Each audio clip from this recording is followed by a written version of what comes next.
नमस्कार दोस्तों, मेरे इस वीडियो में आपका स्वागत है। आज हम आपको इस सिरप के बारे में बताएंगे, जो कि यह सिरप शरीर में पाचन क्रिया को ठीक करता है और ये भूख को भी बढ़ाता है। इसे हम डाइजेस्टिव सिरप के नाम से जानते हैं, जो कि मेडिकल स्टोर पर उपलब्ध होता है। इस सिरप में दो तरीके के एंजाइम होते हैं, डाइजेस्टिव एंजाइम और पेप्सिन एंजाइम।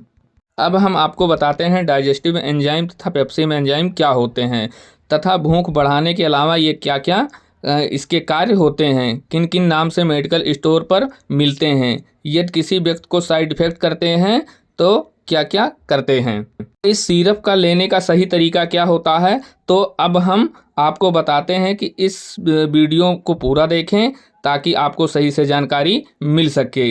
डाइजेस्टिव एंजाइम एक प्रकार के प्रोटीन होते हैं।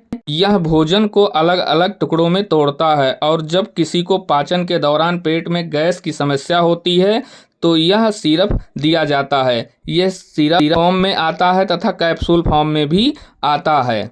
बच्चों के लिए ड्रॉप फॉर्म में भी यह सिरप आता है। यह सिरप डॉक्टर के पर्चे से मिलता है और बिना डॉक्टर के पर्चे से भी मिलता है, यानी आप खुद भी इसे मेडिकल स्टोर से आप ले सकते हैं। ये कई एंजाइम नाम से अलग अलग प्रकार से मिलता है। ये अलग अलग पैकेज का होता है, अलग अलग ब्रांड नेम से भी ये मार्केट में मिलता है, मेडिकल स्टोर पर उपलब्ध होता है। हम बात करते हैं कि इसे किन किन बीमारियों में लिया जाता है। जब किसी को डाइजेस्टिव सिस्टम से रिलेटेड दिक्कत परेशानी होती है तब इस सिरप का इस्तेमाल किया जाता है।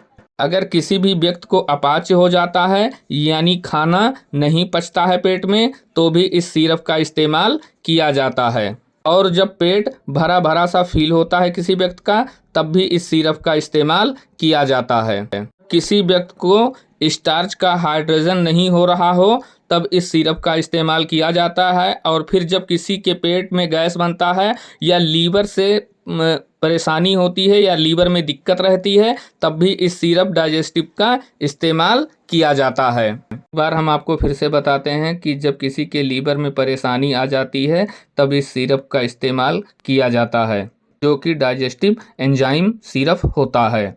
और कई बार ये दवा हिचकी को रोकने के लिए दिया जाता है, तथा इस सिरप से वजन भी बढ़ता है, क्योंकि पाचन क्रिया को यह ठीक करता है, जो कि डॉक्टर के द्वारा दिया जाता है। यदि इस सिरप को इस्तेमाल करने के बाद अगर आपको कुछ दिक्कत परेशानी होती है, जैसे पेट में दर्द होना, दस्त होना, उल्टी होना, गले में दिक्कत होना, यदि आपको ऐसा होता है तो आप अपने डॉक्टर या फार्मासिस्ट से सलाह अवश्य लें। अब हम आपको बताते हैं इसका डोज क्या होता है। यह सिरप दिन में आप 2 बार ले सकते हैं, 15 ml या 10 ml, अपने दिक्कत परेशानी अनुसार। वैसे डॉक्टर के द्वारा बताया जाता है समस्याओं के अनुसार कि कितना लेना है, और इसे खाना खाने के बाद ले सकते हैं। अगर आप इसे खाना खाने के 2 घंटे बाद लेते हैं तो इसका अच्छा रिस्पांस आपको नहीं मिलेगा। इसलिए इस सिरप का इस्तेमाल खाना खाने के ठीक तुरंत बाद करना चाहिए, ताकि आपको अच्छा रिस्पांस मिल सके। इस सिरप को आप पानी में मिलाकर ले सकते हैं। यदि आप कैप्सूल लेते हैं तो 1 कैप्सूल सुबह, 1 कैप्सूल शाम, आप अपने दिक्कत परेशानियों के अनुसार इसे ले सकते हैं। सिरप को प्रेगनेंसी के दौरान नहीं लेना चाहिए। यदि इस सिरप को इस्तेमाल करने के बाद अगर आपको किसी भी प्रकार की दिक्कत परेशानी होती है तो आप अपने डॉक्टर या फार्मासिस्ट से सलाह अवश्य लें। उम्मीद करता हूं दोस्तों आपको इस सिरप के बारे में हमारे द्वारा बताई गई जानकारी समझ आ गई होगी। धन्यवाद। राधे राधे।